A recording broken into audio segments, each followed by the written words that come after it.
Bom, hoje eu estou com essa mesa florida não só aqui na decoração, mas florida de tantas mulheres lindas, como a gente recebe sempre. Hoje tem mais, né? Às vezes são 2, às vezes é 1, às vezes são 3. Hoje eu tenho 4. Muito obrigada, meninas, por terem vindo. Vou apresentá-las a vocês, então, agora, né? Primeiro, vamos falar um pouquinho sobre elas. Dedicadas e fortes batalhadoras. Elas precisam ter isso tudo e muito mais para representar você, mãe, mulher. Elas vão contar um pouco dos desafios que enfrentam como mães de filhos especiais. Vou começar por qual lado aqui, Flávia? Do meu lado direito, do meu lado esquerdo? Vou começar aqui, então, pelo meu lado de cá. É a Andréia Avelar, que é contadora. É, Andréia, é mãe... Exato. Mãe do Davi. Mãe do Davi. E Davi foi diagnosticado depois de muito tempo, aos 12 anos, com autismo leve. Tá, depois você conta mais. Fala só rapidinho, Tá bom. Porque a gente vai falar, depois a gente vai falar mais. A Priscila Moura é enfermeira, né? Isso, Priscila, mãe. Isso. De quem? Mãe do Henrique. Eu sou filha Mariana, de 13 anos, e o Henrique com 8. Também tem uma Mariana de 13. Tem? Olha. Depois a gente conversa mais sobre o Henrique também e sobre a Mariana também, claro. A Andréia também, xará, da outra Andréia de Barros, que é florista, né, Andréia? Bem-vinda. Oi. Então, eu tenho 3 filhos, né? E sou florista. E tenho o Stefano, com 33 anos, deficiente auditivo. 33 anos, como 33. assim? Você é novinha desse jeito? Obrigada. Não é? Muito jovem para ter um filho de 33 anos. É a graça do pai, com certeza. Meu Deus, e o DNA, né, que ele deixou aí. Amém. Maravilha, parabéns. E tem a Thalita Pupo, que é psicóloga e veio conversar, ajudar a gente, né, Thalita? Eu vim participar desse bate-papo hoje. Que bom, obrigada, bem-vinda. Obrigada. Ainda não é mãe? Ainda não sou mãe. Tenho 1 ano e pouco de casada. Ah, que delícia. O maridão tá todo babão lá atrás, fazendo as fotos. Depois a gente... o William vai mostrar. O pessoal que tá lá atrás, todo mundo dá tchau aí, gente. Ó, quem tá lá atrás. Espera aí que ela vai te mostrar, que ele vai mostrar você, seu maridão. Isso, Os meninos que estão ali. É o Gustavo. Bom, tá cedo. Aproveita bastante, né? Primeiro, o casamento, sem filho, porque filho é maravilhoso, né? Depois tudo muda coisa, mas é sempre bem-vindo. Bom, então vamos começar aqui de você, André, que começou a falar do Davi. O Davi não é o mais velho. Não, você eu tem tenho outro? o Tiago. Tiago. O Tiago, de 25 anos, e o Davi tem 22. Já. Mas quando ele tinha 12 anos só que foi diagnosticado, por quê? Porque naquele tempo, né, 10 anos atrás, realmente tudo estava muito diferente. Estava diferente, E quando ele nasceu sem nada aparente, né? Como a maioria dos autistas são assim também, né? Não nascem bem normais, assim, como, né, todo mundo fala. E depois ele ficou com dificuldade de motora, de segurar a cabecinha e tudo. E aí ele... Ali não, se você quiser olhar, pode olhar para pode olhar para todo mundo, fica à vontade. Tá. Então, aí ele foi desenvolvendo, depois depois que a gente já tinha colocado ele para fazer fisioterapia, terapia ocupacional, fono. A primeira coisa, desculpa te interromper, a primeira coisa que vocês perceberam foi que ele não estava conseguindo se firmar, a cabecinha. exatamente. Vocês percebiam que tinha alguma coisa estranha. Mas ele se comunicava normalmente, que tem aqueles olhares, você já tinha tido um filho, você sabia, você via a diferença? Uhum. Sim, ele se comunicava muito bem, com os olhinhos, rindo, bem bonitinho, bem fofinho, mas aí nós resolvemos levá-lo no neurologista, né? E aí o neurologista pediu vários exames e dentro de todos esses exames não detectou nenhuma síndrome. Então, ele entrou no espectro do autismo porque não tem nenhuma síndrome que ele se encaixaria naquilo. A única seria essa? Exatamente, Entendi. E aí a gente foi tratando assim, como autista mesmo. Ok. Vamos, Priscila, agora para o Henrique. Henrique, com 8 anos. A gente conseguiu, foi suspeito, né, assim, do diagnóstico, quando ele estava com 4 aninhos, mas foi porque ele uma certa noite, ele acordou de madrugada gritando de dor. Assim, eu achei que era dor. Então nós levamos no neurologista e o neurologista falou que ele tinha traços de autismo e traços de hiperatividade. E naquela época ele não teve essa dificuldade. Ele teve o momento certo de caminhar, de andar, de engatinhar, sabe? A fala também não teve esse atraso, então a gente não tinha percebido isso. O que percebeu foi essa questão, começou com essa crise e depois eu via que ele tinha uma socialização diferente dos outros coleguinhas na escola, sabe? Ele ficava mais isolado, gostava de brincar só com os carrinhos, não tinha aquela estereotipia que fala que tem do autista, mas ele gostava de brincar com aquelas mesmas coisas dele, sabe? Então, só com essa suspeição do médico já foi aquela tristeza para a gente, né, como família. Porque eu já tinha Mariana, então, assim, eu pensava assim que filha é diferente de filho. Então, assim, tudo que vinha dele eu achava que era novidade mesmo, né? Que era só porque ele era menino. Era só porque era menino. Então, para a gente foi uma tristeza, assim, já de cara, assim. Mas quando eu engravidei e fiquei sabendo que era menino, a única coisa que eu tinha pedido, que eu pedi a Deus, foi que Deus é maravilhoso e Ele atende, né, no desejo assim, do coração. Eu tinha pedido assim, Deus, traz um menino bonito e que todos gostem, que seja cativante, que seja que todo mundo venha gostar dele. E Deus atendeu. Veio um menino assim, sabe? Bonitinho, cativante e carismático. Então, Deus atendeu. Amém. E nós vamos ter mais oportunidades. Vamos continuar. Agora, Andréia, 33 anos atrás. Hoje em dia a gente fala muito mais, a gente tem muito mais informação. Naquele tempo nem internet tinha, ou seja, muito menos informação, um mundo muito mais restrito, muito mais fechado.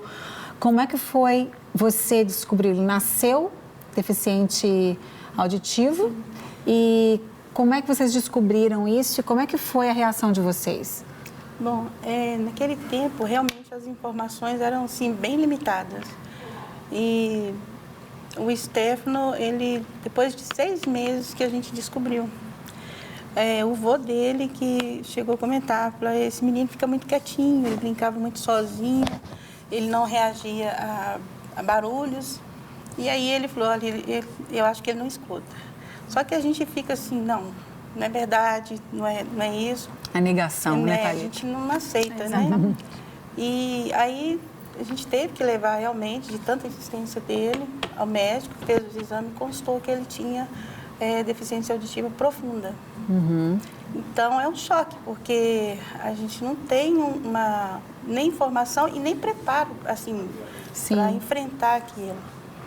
Mas eu acho que o amor fala mais alto, então ao invés de a gente ficar preocupada com susto, a gente já corre para fazer alguma coisa. E aí foi assim que a gente começou a batalhar com ele. Aí começou fono também, fazer vários exames, aparelhos. E até hoje, né? Tem 33 anos, mas a gente ainda luta para melhorar a qualidade de vida, para compensar essa perda. Né? E principalmente para dar o apoio para ele, porque ele vê outras pessoas escutando e eu sei que o surdo também ele tem dificuldade no português. Ele mora no Brasil, o Brasil é o português, embora ele tenha a língua Libra. Mas é como se a gente fosse para um país, né, com a nossa língua e chegar lá a gente fica perdido. Ninguém fala a sua língua. Então, até que na época era mais difícil, porque eram muito poucas pessoas que conheciam a Libra, muito pouco mesmo. É verdade. E hoje não, hoje, graças a Deus, está expandindo, tem muita gente trabalhando em cima disso. Verdade. Né? Então, hoje está sendo mais fácil, mas no início foi muito difícil. Principalmente depois da primeira-dama, né? Da Michelle Bolsonaro, aí que espalhou mesmo a questão, né, da inclusão social, enfim. Tem feito um ótimo trabalho, né? Graças a Deus. Bom, Thalita, a gente falou no comecinho do programa, né? O casal, quando engravida, né? O casal engravida junto, tem toda aquela expectativa. Mesmo que foi uma gestação que não foi planejada, às vezes primeiro leva aquele susto, nossa, eu tô grávida, não estava esperando, não estava planejando, mas logo vem né? Aquela alegria, as expectativas, os planos. Ninguém, eu acho, que está preparado de falar assim, você se prepara para qualquer coisa que possa acontecer. Acho que ninguém está preparado para isso. Sim. O que as pessoas podem fazer ou o que elas devem pensar ou decidir fazer quando descobrem, seja já durante a gestação, por causa de toda a tecnologia hoje em dia, dependendo, é claro, né, do que for a síndrome ou a necessidade daquele bebê, já desde do ultrassom a gente consegue detectar ou assim que nasce. Qual é o primeiro passo que esse casal tem que fazer, tem que dar para receber da melhor maneira possível esse bebê? Eu entendo que a maternidade, ela muda a mulher, né? Eu ainda não sou mãe, mas pelo meu contato, a minha experiência com as mães dos meus pacientes, eu percebo como que a mulher, ela muda. E a mulher, ela tem sim o seu ideal, né? De filho, planeja, projeta. Então, quando chega a criança que tem alguma questão específica, primeiro vem o choque. Eu nunca atendi nenhuma mãe que falou comigo, não, é super tranquilo, eu entendi.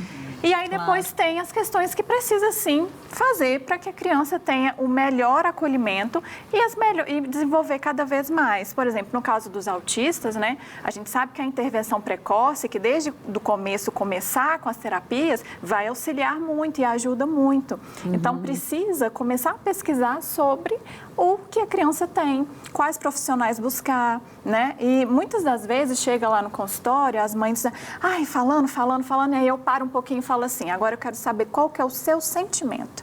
Porque as mães colocam tudo para a criança também, quer resolver tudo para ele e acaba esquecendo de cuidar da sua saúde emocional, né? Porque é sim um desafio. Com então certeza. Eu percebo que é importante cuidar do filho, da criança, mas também é muito importante que as mães, os pais se preparem psicologicamente, né? Buscando também ressignificar.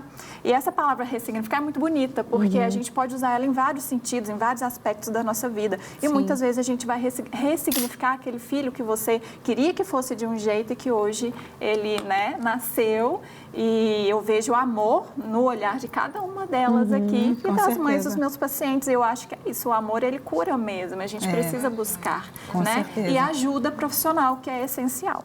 Com certeza. O que vocês vivenciaram, ainda vivem de mais desafiador?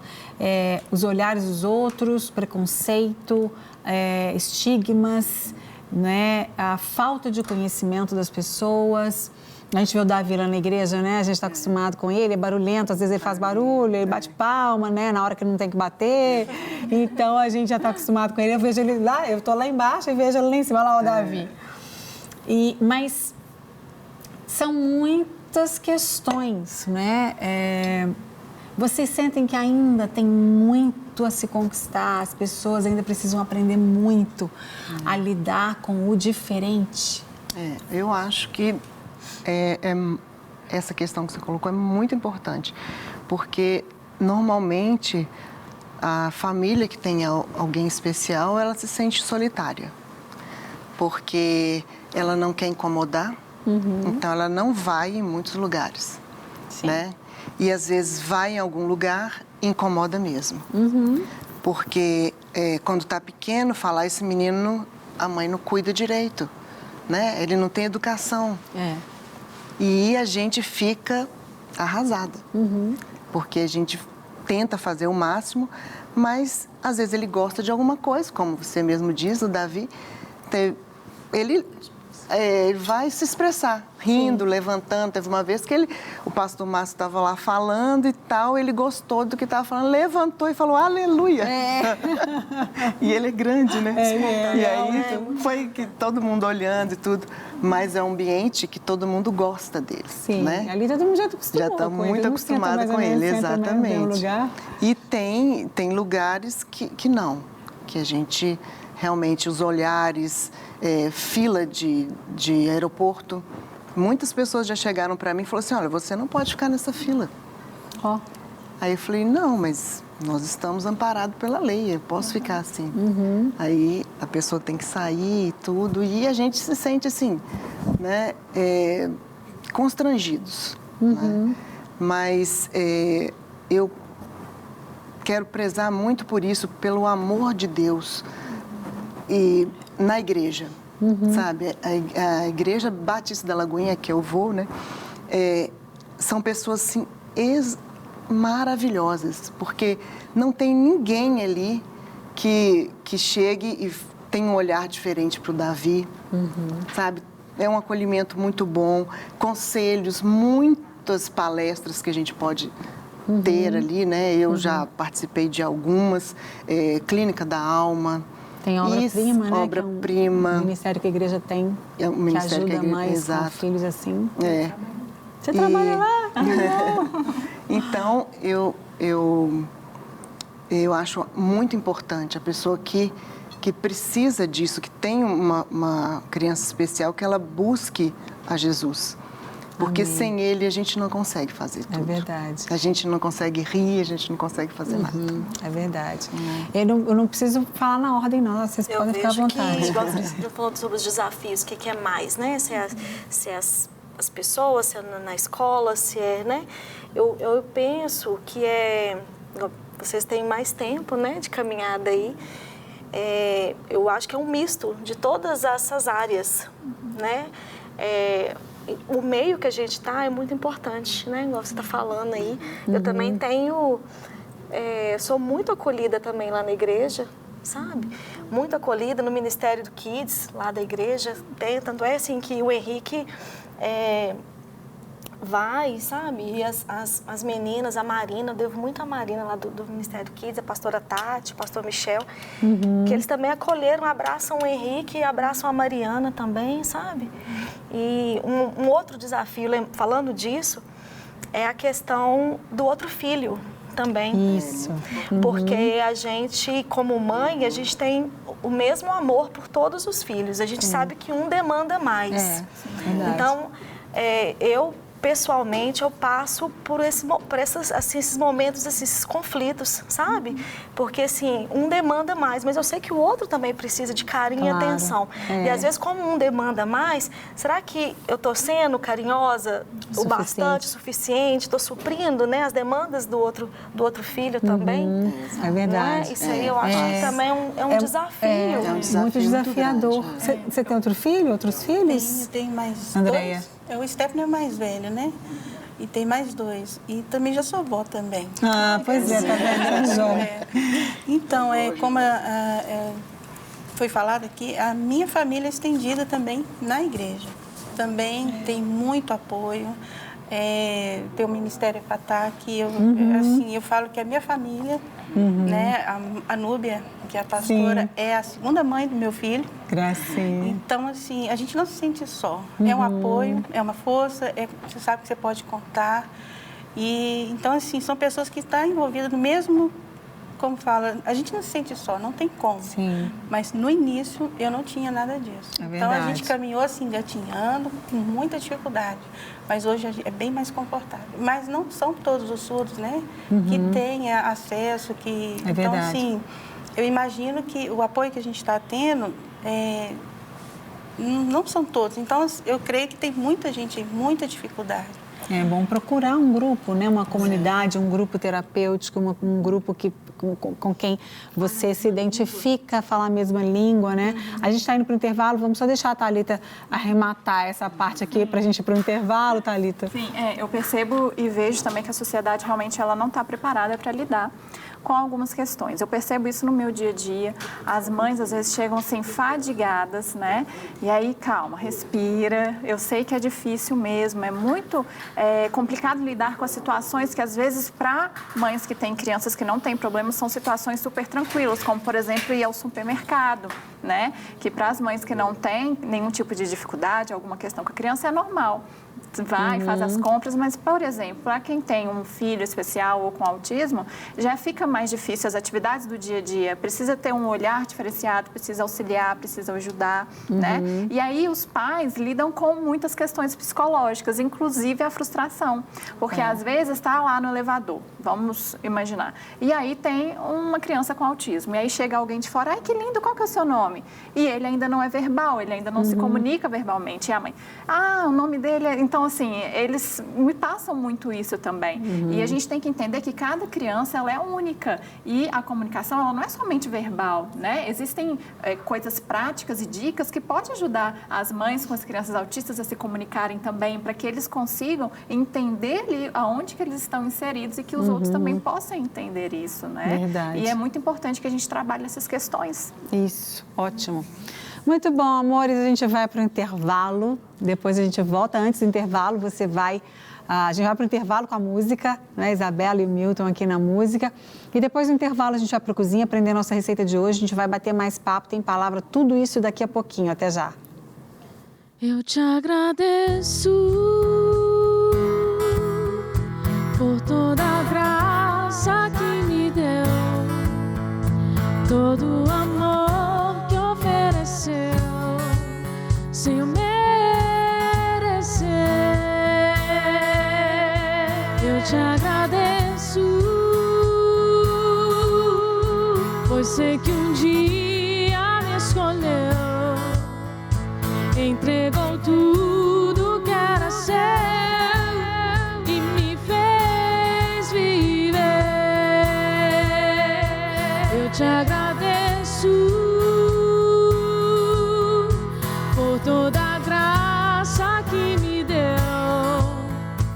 Pela cruz me chamou, gentilmente me atraiu e eu, sem palavras, me aproximo, quebrantado por seu amor.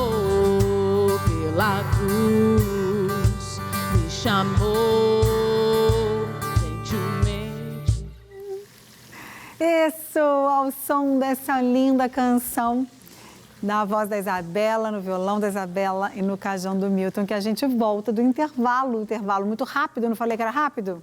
Muito rápido, semana especial das mulheres aqui no nosso programa. Aliás, a gente tem sempre muitos temas relacionados às mulheres, mas essa semana a gente tem uma semana especial.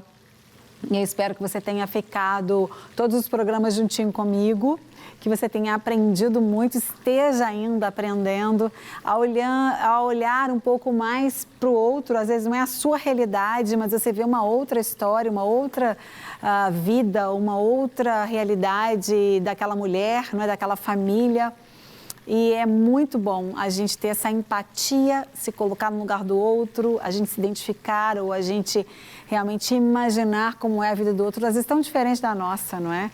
E cada um de nós tem desafios diferentes, todos nós temos desafios. Então é muito bom a gente conhecer o outro e saber um pouquinho sobre esse mundo que muitas vezes é diferente do nosso, não é o nosso. Bom, a gente está conversando sobre os desafios que as mães de filhos, os pais também, né? Só que nós estamos falando hoje especificamente das mães, de filhos com necessidades especiais. Estou recebendo aqui a Andréia, a Priscila, a Andréia e a Thalita. A Thalita é psicóloga, não é mãe ainda. E a gente está falando sobre esses desafios. É algo que muitas vezes, muitas pessoas sentem, eu não sei se vocês já passaram por isso, e é até difícil de se tocar nesse assunto. Vocês já sentiram algum tipo de inferioridade ou vergonha? Porque muitas vezes existe assim, nossa, por que eu, né? Por que comigo? Parece que eu sou diferente dos outros. Por que eu tive um filho assim? Será que esses questionamentos todos já passaram pela cabeça de vocês? Fiquem à vontade, não precisa ter ordem, não. Que está sempre assim na ordem, né? Eu não. Não, porque eu não acho que... Na verdade, eu acho que a deficiência é algo que todos têm. Uhum. Inclusive, eu tenho uma floricultura e eu chamei o Stefano para ser meu sócio. Ah, graças. Então, assim, eu estou passando muita responsabilidade para ele, para principalmente estimular, afirmar para ele mesmo que ele tenha consciência disso, que ele é capaz. Uhum. Que a deficiência dele não pode limitá-lo. E eu sinto, às vezes ele fica tímido para atender certas pessoas, porque as pessoas chegam e falam, ele fala que é surdo. Aí eu então depois eu volto. Aí ele fica chateado, não é para mim. Aí eu falei assim, olha, Stefano, nesse momento, quem foi deficiente é a pessoa.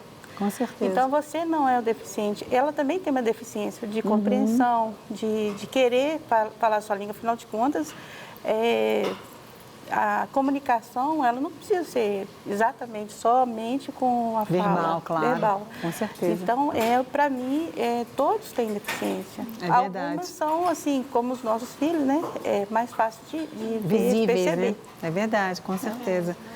E alguns questionamentos também, emendando mais uma pergunta que a gente, como mãe, né, pensa no futuro, a profissão, como você citou, vai casar, não vai casar, né? E aí, eu vou ser vó, vocês têm outros filhos, mas tem né, pais que têm só aquele filho, ou tem mais de um filho também, né, autista, no caso que a gente está falando aqui, ou outros. Então, são muitos questionamentos. Vocês já tiveram esses questionamentos, se foram trabalhando isso? Sim, eu lá em casa, a gente pensa muito sobre isso. Mas eu tenho trabalhado a gente viver cada dia, sabe? Não ficar tão preocupado com o futuro, com o porvir. Eu acho que a gente tem que viver o hoje e observar e ver as vitórias que a gente vem adquirindo no dia a dia, né? Sim. As pequenas, talvez para as outras pessoas seriam coisas pequenas, mas para a gente é uma coisa assim, são pequenas coisas que são muito importantes, né? Pequenas conquistas, né? Cada uma delas. Então, isso eu tento fazer assim, tentar pensar no dia a dia, porque realmente, se a gente pensar no futuro, porque igual você colocou no início do programa, né, que a gente idealiza, a gente tem aquela gestação, a gente tem toda aquela expectativa, aqueles sonhos, né? Então, a gente tem que tentar controlar um pouco, eu vejo que tem que tentar controlar um pouco, para não se frustrar e nem impor muita coisa para o filho, né? Deixar ele seguir os caminhos dele, os passos dele, né? É claro que a gente, como mãe, a gente quer dar todo o estímulo que puder, a gente quer colocar para ele que ele pode ir além, né? E então, assim, não colocar essa, como eu posso dizer, essa responsabilidade, essa cobrança, né? Isso, para eles, né? Eu acho também que uma coisa que pesa muito é o casal. Porque eu estava comentando com as meninas aqui que eu e meu marido, a gente, dependendo do lugar, a gente não pode ir junto. Porque um tem que ficar em casa para olhar e tudo. Sim. Então, a gente sente falta disso também. Verdade, é verdade. E eu conheço muitas pessoas que teve uma ruptura do casamento por causa de um filho especial, né? E a rotina muda, A rotina muda. Às vezes a mãe, ela era uma mãe ali super ativa que trabalhava e aí agora não trabalha mais porque realmente o filho necessita, né? Então o pai ele vai ser o provedor e a mãe também vai ficar em casa. Então ela que leva para as terapias, ela que vai buscar esse auxílio para a criança, né? Então eu vejo muito isso, como que a rotina muda. Muda né? muito. Eu parei de trabalhar e parei de saltar de paraquedas. O marido da Andréia, o Ricardo, é professor, né? Instrutor. E quer dizer, são muitas mudanças, a rotina muda muito e, infelizmente, algumas pessoas não têm estrutura. A gente geralmente ouve falar de homens que não dão conta, né? E realmente se separam e, às vezes, abandonam até aqueles filhos, a família, aquele filho. Rarissimamente a mulher faz isso. Eu já recebi aqui um pai, muito raro, um pai de 2 filhos autistas que a mãe abandonou. E ele cuida até... Tinha uma ONG, eu não sei mais dele, não sei se vocês conhecem, eu não me lembro o nome, porque já tem muitos anos. Mas você percebe isso também, Thalita, nos seus atendimentos, como geralmente a mulher, ela pega mais... a questão com mais de perto, com mais firmeza. Né? Tem uma frase que eu gosto muito de usar, e eu sempre uso para as mães, né, dos meus pacientes, que é: a gente não dá conta de tudo, vírgula, e tudo bem não dar conta de tudo. Porque quando eu recebo essas mães, elas estão com muita garra, e isso é muito bonito de ver, mas elas querem dar conta de tudo e acaba se sobrecarregando. Então é muito comum ver mães exaustas, cansadas, com o emocional muito abalado, né? Então por isso que eu sempre volto a falar sobre a importância da mãe, que hoje nós estamos falando da mãe, mas dos pais cuidarem da saúde emocional, porque realmente um choque de realidade ali. É né? verdade, muitas mudanças, né? Com certeza. E cada um de nós somos um indivíduo. Você não pode viver a vida do outro. Isso. E a tendência é que a gente, né? Super proteja, vai viver pelas necessidades do outro, da criança. E aí tem, como você falou, tem um outro filho, tem um marido. Tem uma vida para gerir, né? Tem uma vida inteira para gerir. A gente teria tantas coisas para falar, que pena que o nosso tempo acabou, mas eu quero agradecer muito a presença de vocês, Thalita, Andréia, Priscila e a Andréia. Muito que Deus continue fortalecendo, abençoando muito vocês. Eu quero falar que eu estava buscando de Deus o que falar, né, sobre esse assunto, e Deus me trouxe assim que é uma missão. Ele deu uma missão para Moisés se sentiu super incapacitado, eu não consigo, eu sou gago, Jeremias, todo mundo fugia e falava, eu não sou capacitado, eu não dou conta, e Deus falou para eles, muito obrigada, querido, Deus falou para eles, eu vou capacitar vocês, eu vou com vocês, eu tô com vocês, né? E eu acho que isso é um chamado, uma missão. Por que com vocês e não com a outra, né? Cada um de nós tem uma missão. E é uma missão linda. É uma missão para a qual Deus escolheu vocês e não abandona vocês. Não é? Todas vocês também que estão assistindo a gente, que tem essa missão. Cada um de nós tem nossas missões. E Deus tem esse propósito, essa missão linda para cada um de vocês, como Ele escolheu. Às vezes a gente acha difícil, nossa, é muito difícil ser mãe de uma criança, de um filho com necessidade especial, mas existem muitas missões muito difíceis também. Um missionário que vai lá para um país tão distante, tão longe, ele está lá, como a gente tem amigos que tem com a família, com crianças pequenas. Então, assim, viver é correr risco, não é? É se arriscar e ser mãe, é isso tudo. É se arriscar, é se doar, é estar solitária muitas vezes, é não ter muitas vezes com quem compartilhar, com quem dividir. Mas como elas mesmas já disseram, se você tem um relacionamento com Deus, tudo pode ser diferente, não é? E nós precisamos também uns dos outros. Em todas as missões para as quais Deus nos chama, nós precisamos uns dos outros. Nós precisamos de ajuda, de amigos, de irmãos, de companheiros de missão. E que você desempenhe, seja lá qual for a missão que Deus te deu, da melhor maneira possível, com gratidão, sem murmurar, sem reclamar, com todo o amor, como a gente vê aqui na vida dessas mães aqui tão bem representadas, não é? Não quer ficar um segundo por fora da nossa programação? Agora você pode nos acompanhar através das plataformas digitais. Não perca tempo, acesse, curta e siga-nos. Fique por dentro de tudo o que acontece por aqui. Rede Super, inspirando você.